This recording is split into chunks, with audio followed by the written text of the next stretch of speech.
It's your daily dose of Donna. Welcome to the show and happy Monday. We have made it. Another week is starting. We're also halfway through the year.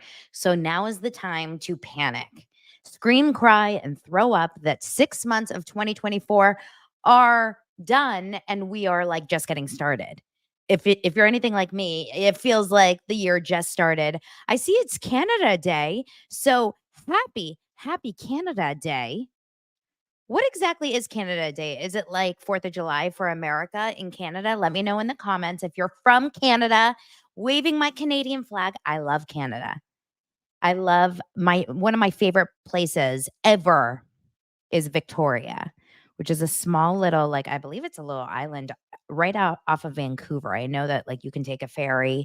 I've been there a couple times, but Canada to me is so beautiful. My mom is actually traveling there with her husband. They're going in a couple weeks, in a week or two, I believe, to Lake Louise and Banff and that whole area. So it's just beautiful. Okay, thank you. Venti says celebration of when the provinces all united as one country, united, we stand as one community here. Let's have a doser day one day. What should doser day be? I would say it should be the anniversary of when my show started, but that's January 6th, and I don't know about that one. Maybe we do it on my birthday next year, okay?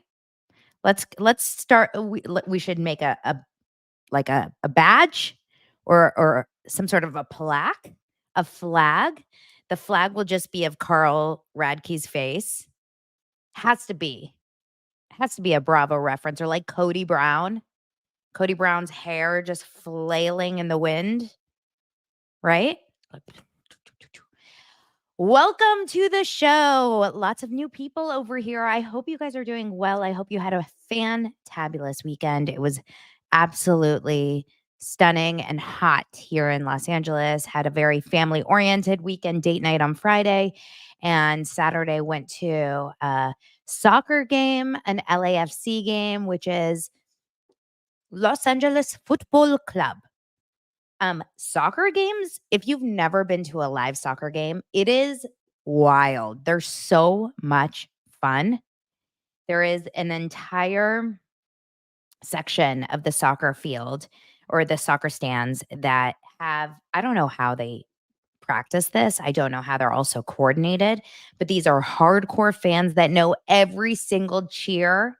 They know exactly like how to get started. They're doing the same hand movements. It's the whole section. And there's three guys with big drums in the middle. I mean, it's so fun to watch. And we got to really enjoy the game.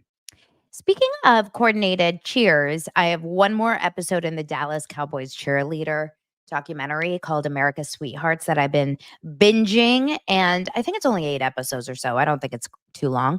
It's so good. It's actually really, really eye opening. Now, I've seen like a couple of the documentaries in the past here and there because I know the Dallas Cowboys cheerleaders have had some shows on different networks through the years, like CMT. I think there used to be one, but it's really unbelievable, this organization. I mean, Dallas Cowboys in general, Texas takes their football so seriously. This team is like the cornerstone of the city, is from what I'm getting. And just the history with Jerry Jones as the owner of the team. I imagine he's someone that people really like. I don't know a lot about it, but I really like the story, how they focus on Charlotte, his daughter has kind of like taken over and she's probably going to get the team when he passes, and then her kids also work for the organization. So it's really a family affair. But my favorite part of the whole show is Kelly, and Kelly is the former cheerleader, like from I don't remember what year. And since then, she's worked as the head of the team. She's the director of the team. She's like in charge.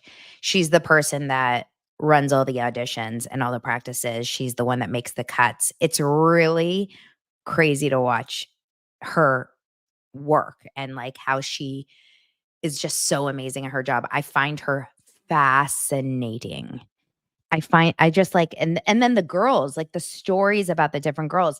One thing I really didn't know is how intelligent and full-lived so many of these women are, the cheerleaders. Like, I really thought that they were cheerleaders and that's that. Like, I thought that that was what they did. But so many of them, and I'm sure not everyone, but so many of them are nurses, doctors, accountants, teachers. I mean, the list goes on. They have full-time jobs, and then they just go to cheer, like, after work. It's just so crazy to think about. Last night's episode was the second to last episode, and it was talking all about the security of the cheerleaders and how so many of them need security and need, like, when they take pictures with men. This is so gross to think about, that men, like, don't know how to handle it, but some of these men, they just fall in love with these cheerleaders because the cheerleaders just look at them and just, like, a smile at them and give them some attention, and men are like, "I think she likes me.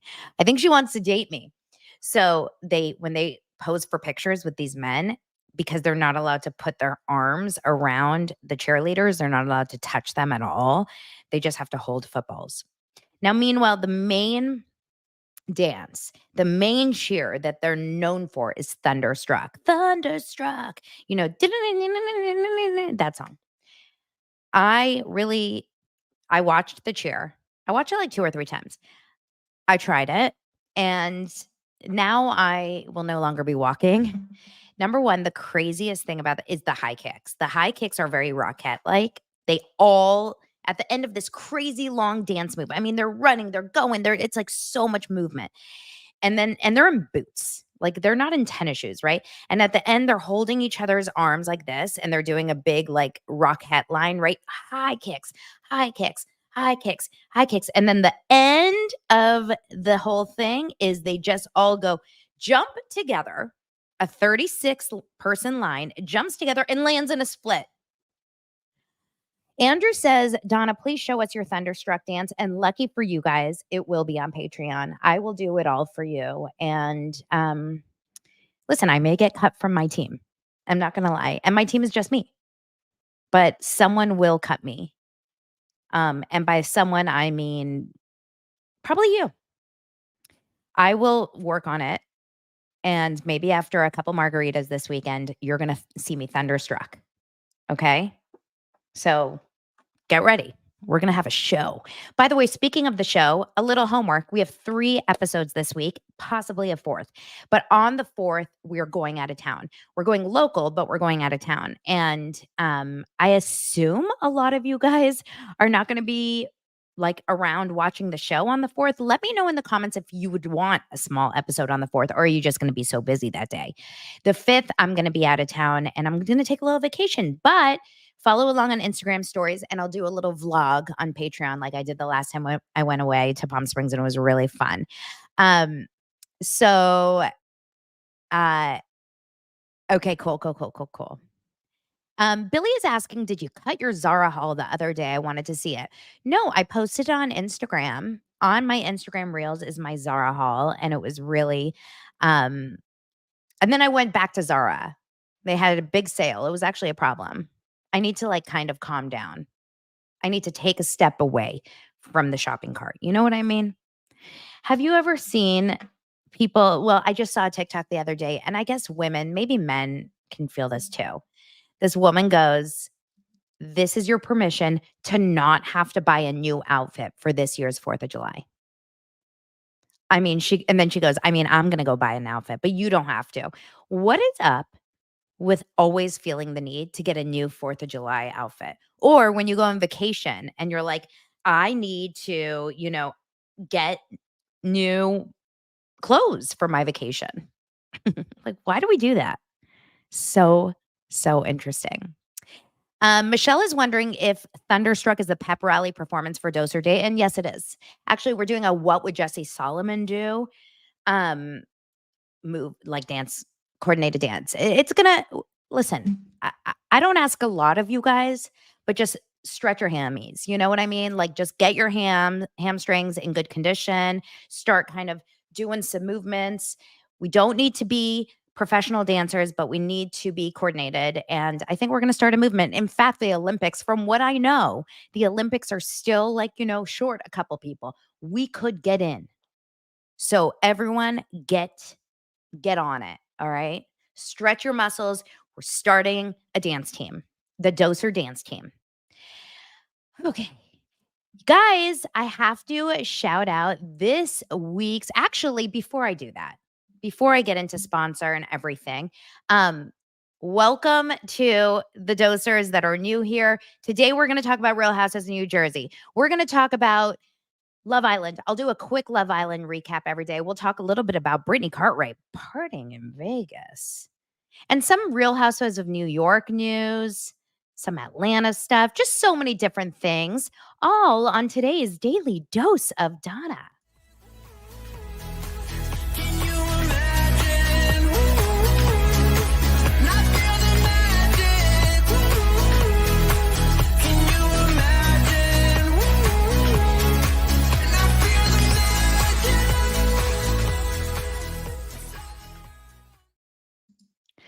I couldn't decide last night what I wanted to watch first. I laid down in bed and I was like, I've got New Jersey and I've got Love Island. And I chose Love Island. So, in case you're wondering where my mind is at, although Jersey, I have to say, has gotten better. We'll get into that. We'll talk about it in just a moment. But this show today is brought to you by LOLAVIE. So I want you guys to check it out. LOLAVIE is Jennifer Aniston's award-winning hair care. This is a video of Jennifer Aniston in a shower. So in case you guys, are watching from work, I just want to let you know it may not be NSFW or it may be NSFW. Jennifer Aniston is, she's got tired of the same old struggle we all face, choosing between hair products that work and ones that are actually good for us. So now that dilemma is history. And we all put our hair through the ringer, coloring, heat styling, stress, aging, the list goes on. Over time, it takes a toll. And that's why it's crucial to have products like LOLAVIE. So as you can see, there's a shampoo, there's a conditioner, there's a leave-in conditioner, there's a glossing detangler, there's a hair mask, there's an oil. There's so many different amazing things that LOLAVIE provides. It's got great plant-based ingredients, non-tox, of course, cruelty-free, vegan, no silicones, no sulfates, no parabens, no gluten. And you know what? Probably no dairy too. It doesn't say that, but I'm just assuming it's probably dairy-free for all my lactose queens. Okay, unlock Jennifer Aniston approved hair at lolavie.com. That's LOLAVIE.com. And as a loyal listener, you're going to get 15% off your entire order when you use code Donna. That's DANA. So make sure to go to lolavie.com, use code Donna. All right. Let's get into it. I see a lot of you guys talking about Owning Manhattan in the chat. I will absolutely be watching Owning Manhattan right after Dallas Cowboys ends. I can only really binge one show at a time when I'm doing these binges, but I think it just started. Now, is Owning Manhattan, are all the episodes out or is it a week by week type of situation? I hope all the episodes are out. I know that my friend who was on Mauricio's show, Buying Beverly Hills, my friend Michelle, who was on the show, she sent me a message yesterday saying that she's good friends with, like, she grew up with one of the girls on Owning Manhattan. So if you guys want, maybe I can get her on the show, but I feel like I have to watch the show first to know what I really feel. Okay, let's get into some of the stories of the day. Summer House is officially back into production this week. We knew it was going to happen because we always know July 4th is kind of like when it gets started, which is so exciting, by the way, you guys. Summer House, to me, this is the one negative about Summer House. They're shooting right now, and we will not be able to watch the show for, like 8-9 months. Something crazy. And I'm really not okay with it. But the good news about Summer House is that the entire cast, minus Danielle, is coming back, including Carl Radke. Not shocked by any means that he's back. And Lindsay Hubbard, also not shocked. In fact, I believe Summer House could not do it together without, like, they couldn't do it without Carla and Lindsay after last summer. It just wouldn't feel like a complete show. But according to Variety, they are coming back for season 9. Filming begins this week. And yes, they're going to both be in that home. And it begins in Watermill, New York. Is Watermill a town in like the Hamptons area? Um, Also, it says that there's going to be a couple new cast members, which doesn't really excite me so much. I don't know about you guys. I feel like the house is already so full. And with West and Jesse, and of course, Sierra, Paige, Amanda, Kyle, Gabby, Lindsay, Carl, it's like, how many more people can we put in this house? How many? Now, there is a lot of rumors about Lindsay being pregnant. Okay. This is why I'm having a hard time believing it. And she may be pregnant now. But these rumors started of Lindsay Hubbard being pregnant. They started so long ago. There was a big rumor that she was pregnant, I think 4 months ago, right? It was everywhere, like kind of behind the scenes, like all the Bravo bloggers were talking about it. Then when she appeared on Watch What Happens Live a few weeks ago, probably like 2 months ago, maybe now, a month ago, I don't even know. She was the rumor was that she was there and she was 10 weeks pregnant, which was crazy considering she was wearing like a very form-fitting dress.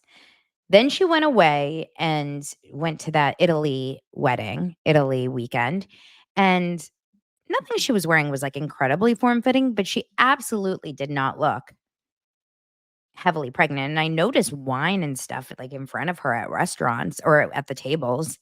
I mean, that could just be like for placement, or maybe she's sipping some wine even when she's pregnant, which, a lot of people do. Then she had the videos and the pictures of when she was at the Kleinfeld's wedding dress giveaway thing, which was last week or 2 weeks ago. Also, does not look pregnant. Like, if she is pregnant, how pregnant is she? Because like she's been pregnant for 9 months. Like, this baby's already a toddler. So I don't know. I'm having a hard time believing if she's pregnant or not. I know she wants to get pregnant. My guess is that she's not, but can you imagine being pregnant and then saying yes to come back to Summer House? Like, I just can't imagine it. I just can't. I think that being in a relationship, she'll come back to Summer House, but being pregnant, if she was actually pregnant, I have a feeling she would just like say enough. Like, I'm not going to go into this house with my ex and with, all of these people and do all of that and deal with all the stress and the craziness and like the partying and whatever when I'm pregnant. I just don't see it.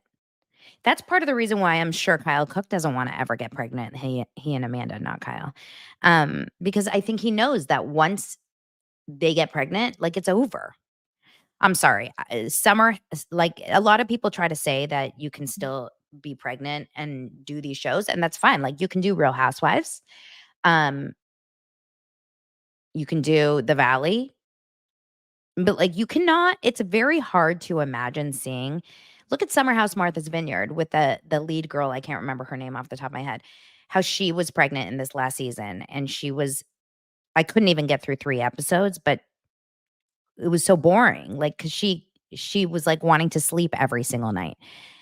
To me, I just don't see that as being aligned with Summer House. Summer House is a party show. It is not a show that focuses on people's day-to-day where they go to work. It's just a house where people party. It just doesn't align whatsoever. When Amanda and Kyle get pregnant, which I don't know if that will ever happen at this point, I can't see them continuing on Summer House. Like, at that point, we just need a spinoff, which I would be so happy with a Summer House spinoff and just watch Paige and Lindsay and Amanda and Kyle and stuff in their hometown, like in New York, and living their life. That's all I want to see. Um, what did you say earlier? Okay, Mark Ward. For the season finale, Lindsay will be giving birth in the pool, and Carl is going to be pencil diving right next to her. Like, Lindsay will be like pushing, no one is getting me a sandwich. And Carl just like jumps through. I have no idea where this rumor came from, Danny. She's asking. I have no idea. I just really find it. I think it's because Lindsay's goal in life has always been, to settle down, get married, and have babies. So maybe that's where it came from. Maybe someone saw Lindsay looking a little like bloated once. Maybe someone felt like she wasn't drinking one time at dinner. I mean, who knows? Who knows? Regardless, I am so excited about it coming back. This is my favorite show. I just don't know how it's ever going to be as good as it was this season, even with the same cast, because Jesse Solomon and West are like, as much as I loved them in season 1, there's absolutely no way that they're gonna come back season 2 as lovable. I just can't visualize it. I just don't know how that works, because the second your fame happens, the second the popularity happens, the second you know how big this show is. Remember when West said, or they said it in the, reunion, that West had no idea, like, what a big deal being on Summer House was until it started airing, and he was like, "Whoa, people actually really watch this show." So when they did season 1 or their first season, they were unaware. They weren't like Bravo fans. So they were unaware of the reality of how popular this show is. And because of that, I don't know. I just think it's gonna change them. Also, what is it gonna be like with Sierra and West next season? Like, I have a feeling West is like the guy that Sierra is still in love with forever. I have this weird vibe that she's like, he's gonna be the Austin now to her, where she's just not gonna be able to really get over him, you know? Um, I would love Lindsay to go on Real Housewives of New York. That would be really exciting. Let's kind of use that moment and go into a New York story. Erin Lichy from Real Housewives of New York was talking about the new season, and she called it a shocking season, and she gushes over the new castmate and how amazing she is. So do you guys, I don't think I reported on this last week. There is a new cast member on Real Housewives of New York. I don't know if she's a full-time or a friend of. I don't really know. Her name is, I'm probably gonna butcher this. I hope to not butcher it, but her name is Raquel Chevremont. That's Chevre, like the cheese, goat cheese, I believe. Mont, Mont, one word. And Erin is gushing over her, saying that the season is highly entertaining and pretty shocking. That's all she can say. Well, I mean, what could it be? She was down to gush over her new castmate, Raquel, who was announced this week as the latest addition. She said, I actually feel more grounded with her on the cast because I feel like she has a healthy mindset, but also likes to have fun. um Raquel, this new woman, she is a art curator, a model, and a proud member of the queer community. She's just been really great. She's lived such an interesting life. She has an incredible career. Lychee continued. She's amazing. Listen, I don't think RHONY needs that much press. I have a feeling we're all gonna tune in because I really liked season 1. I thought it was really good.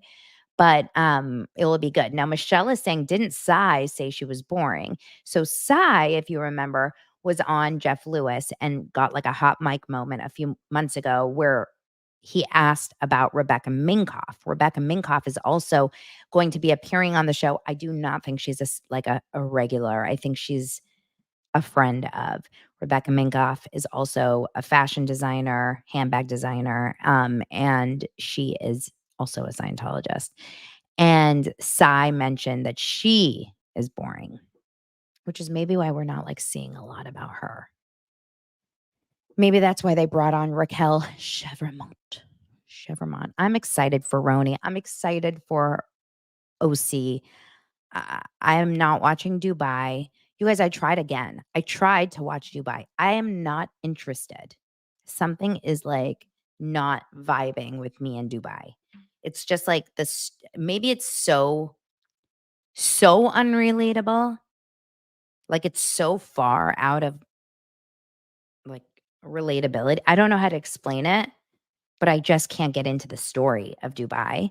Um, Now Jersey, I'm into ish. But nothing is really, like, jumping out at me or exciting to me at all.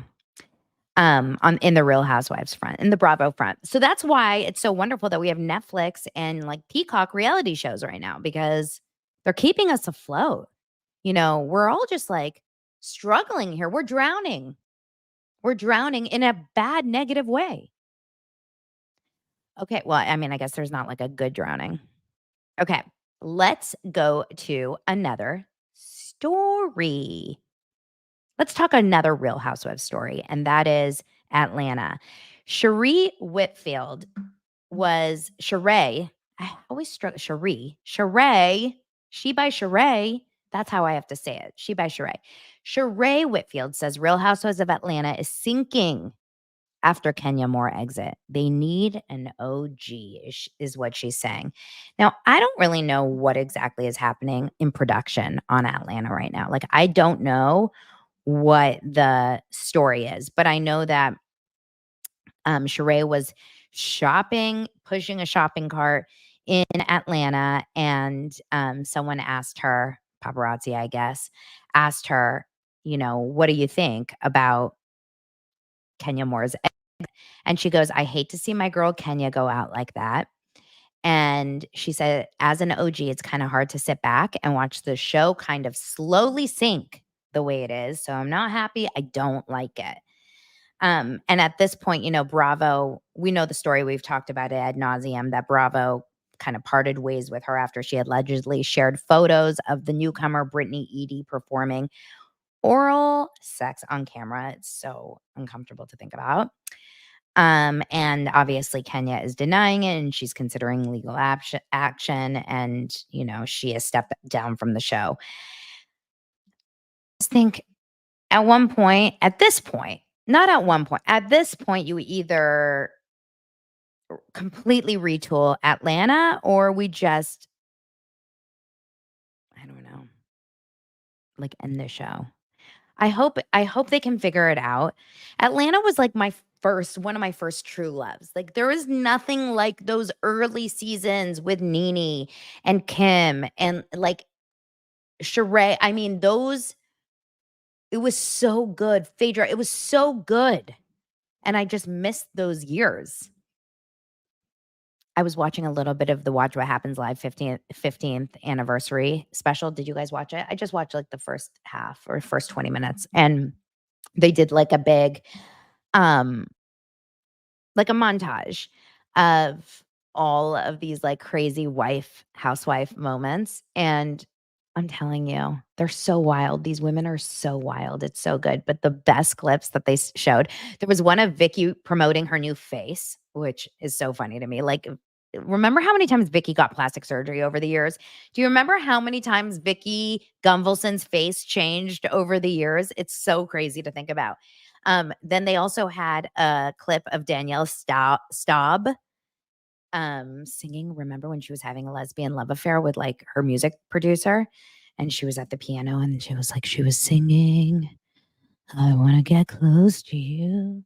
And then the scene where there was also a clip of Kim Zolciak 4 faces ago, also, I think prior to Croy singing her song, something about research me.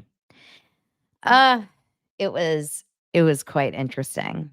Um, they really are iconic, these women. They're so iconic. Like to be a housewife, you can't be boring. You have to be the person that makes everyone want to do a double take / cringe and run away. It's just so good. So, okay. Good luck to Atlanta. We'll see what happens there. I also wouldn't mind like a new city, like a complete new city that we haven't seen yet.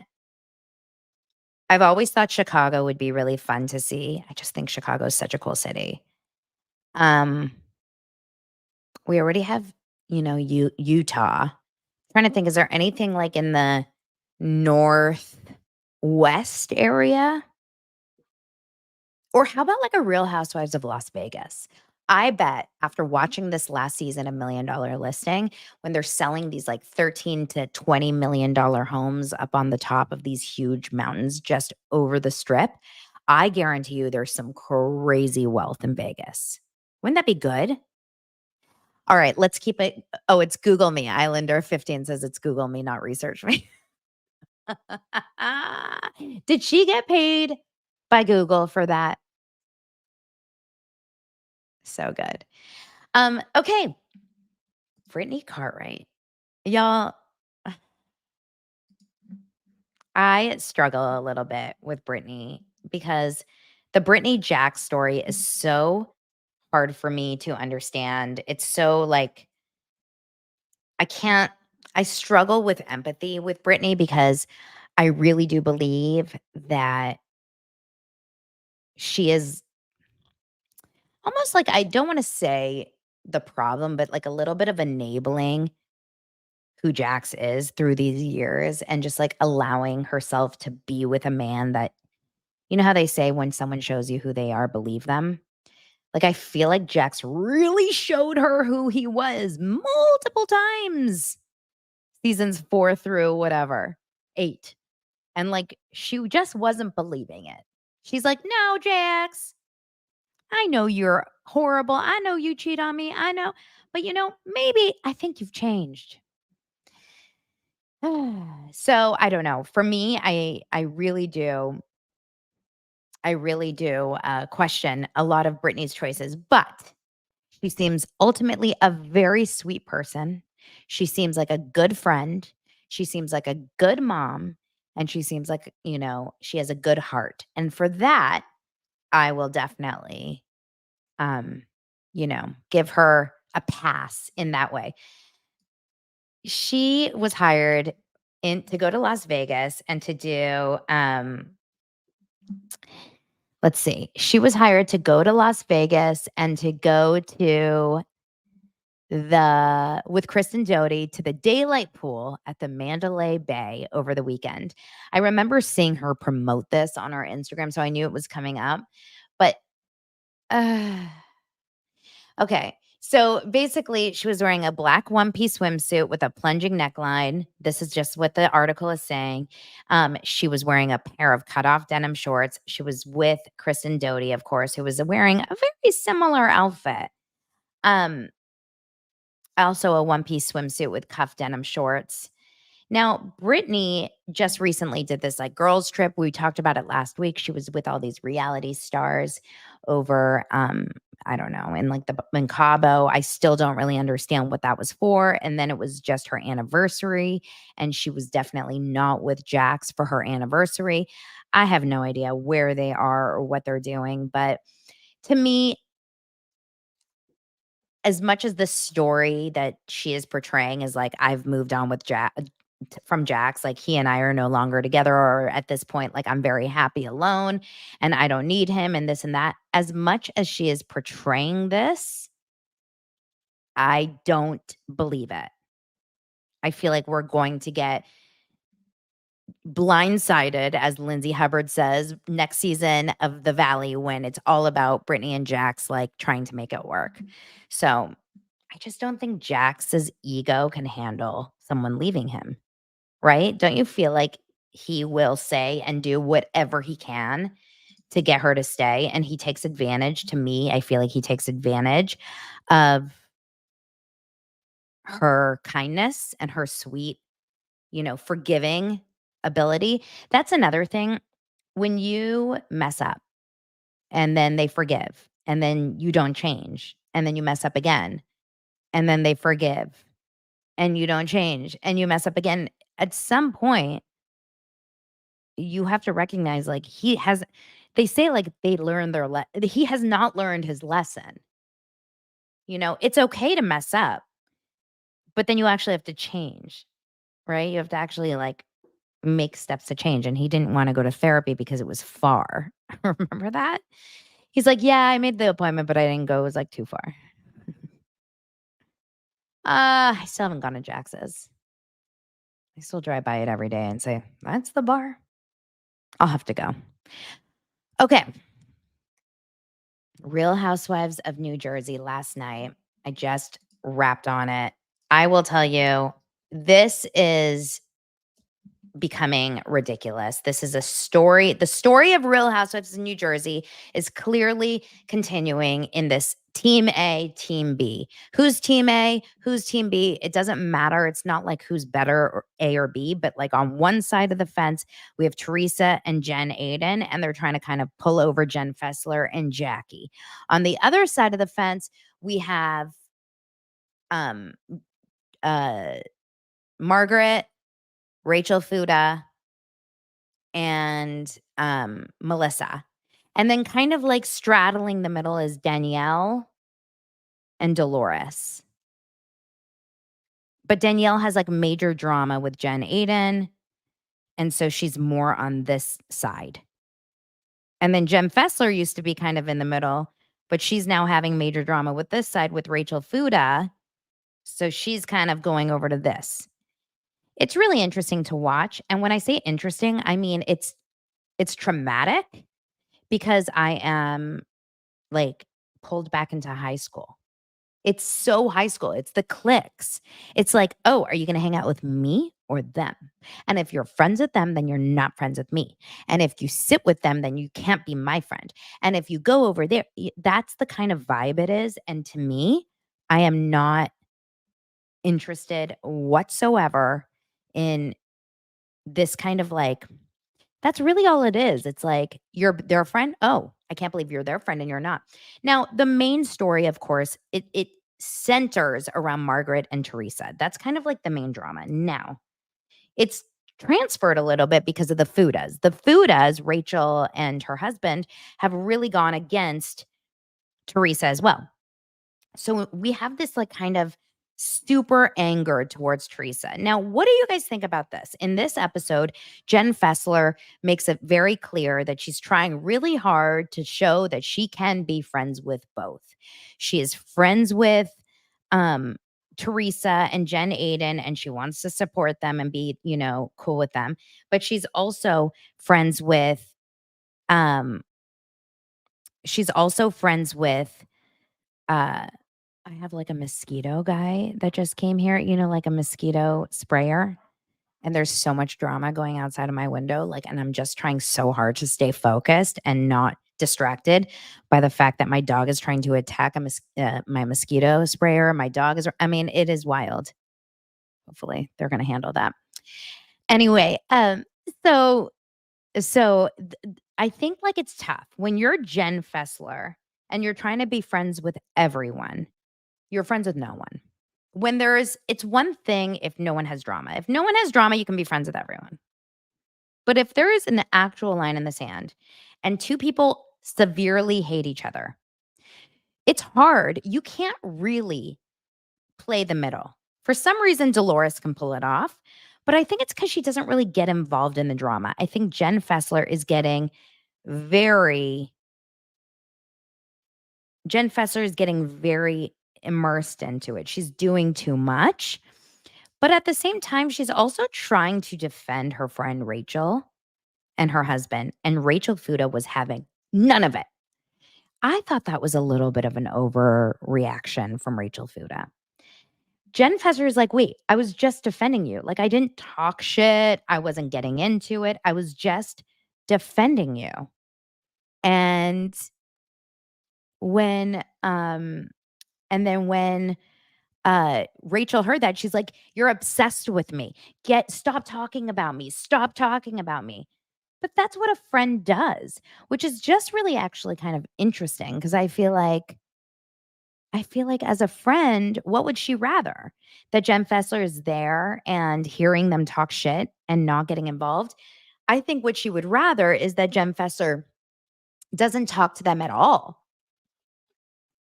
She would rather that Jen Fessler completely leaves them alone, but she thinks that Jen Fessler is obsessed with Teresa and Jen Aiden. And I'm not going to lie, I kind of do too.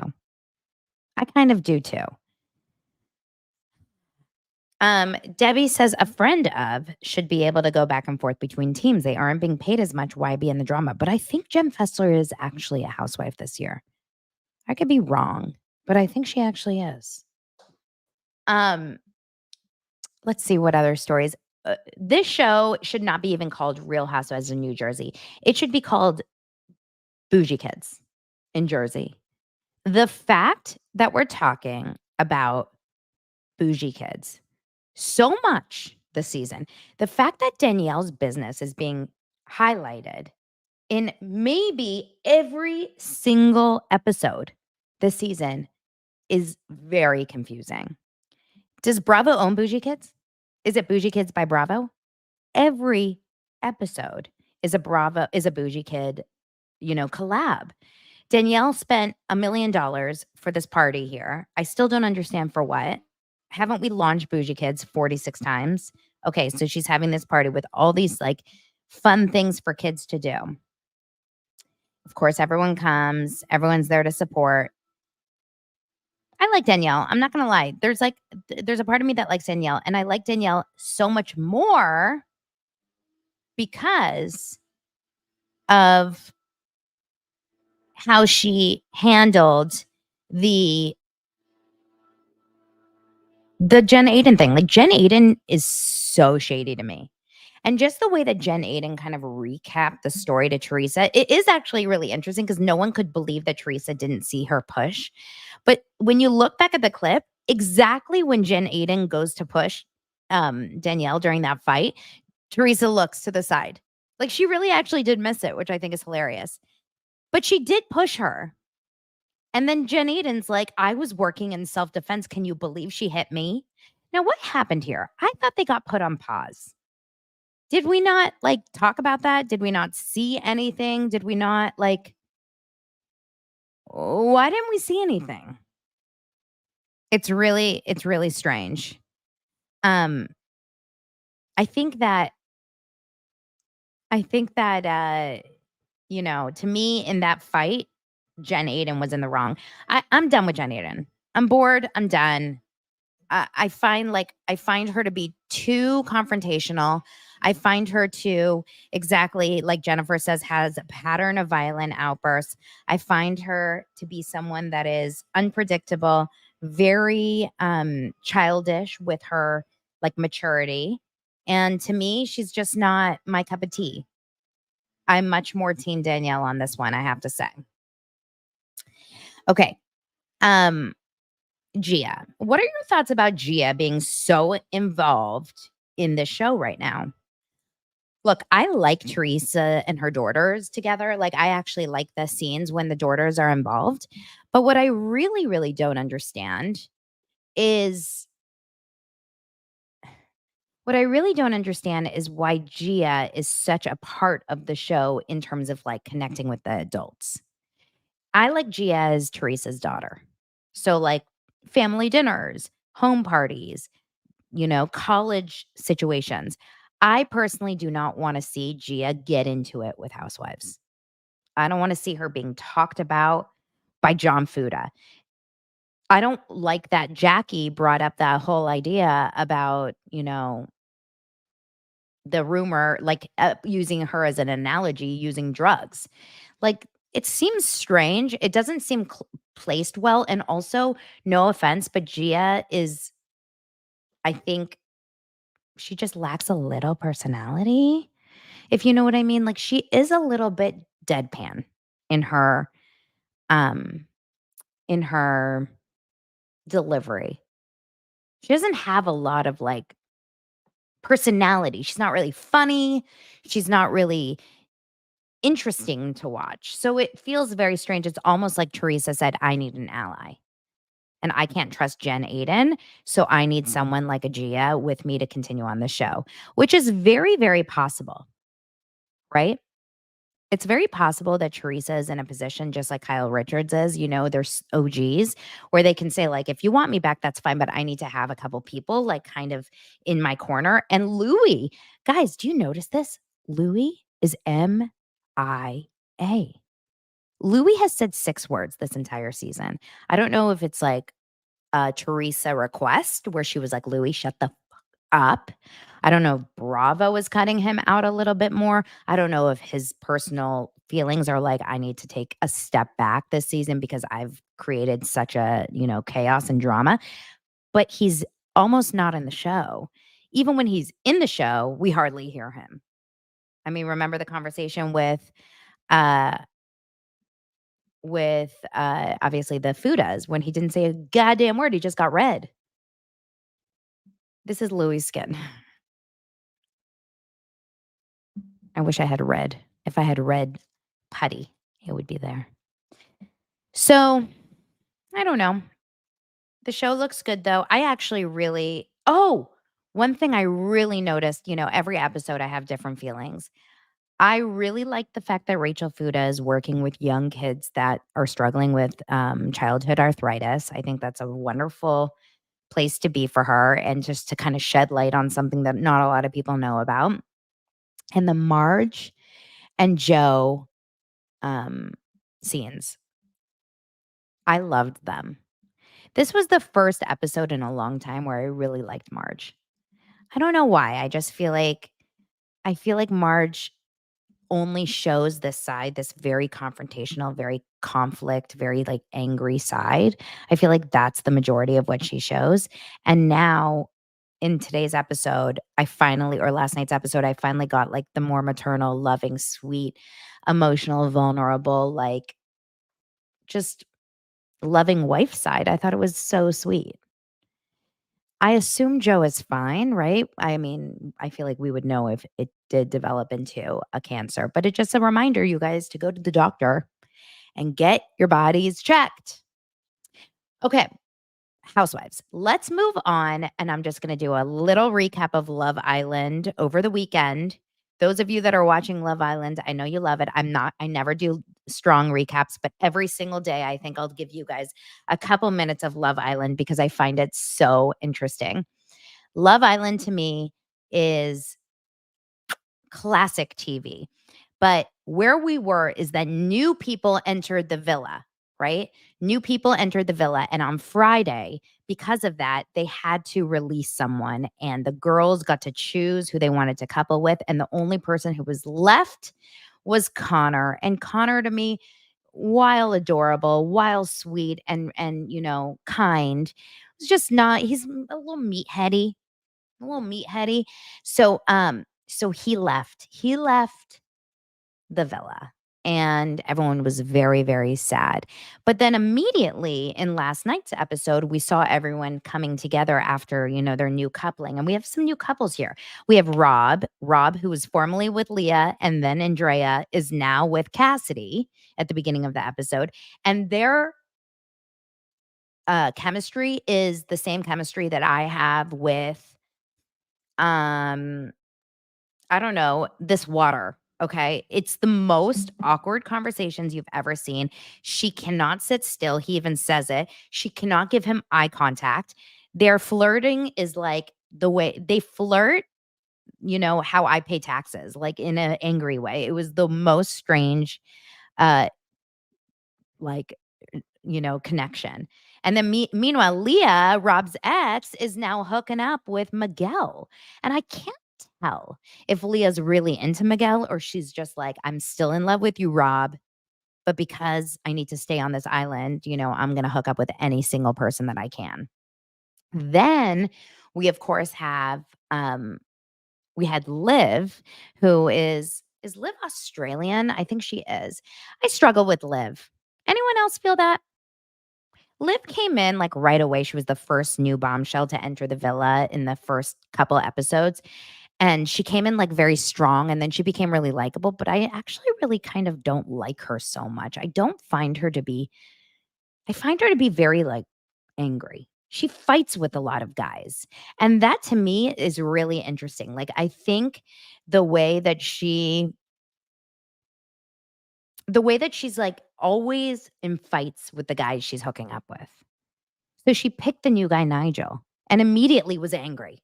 And Nigel was like, "Hey, I'm feeling really uncomfortable because I know you just sent your friend home because you picked me, but like, ooh, what do we do about this?" And like, I feel like you're mad at me. Like, I feel like your body language. And she's like, "Oh, you're going to be nitpicking now? You're going to be angry? This and this and that." She's just so mad always.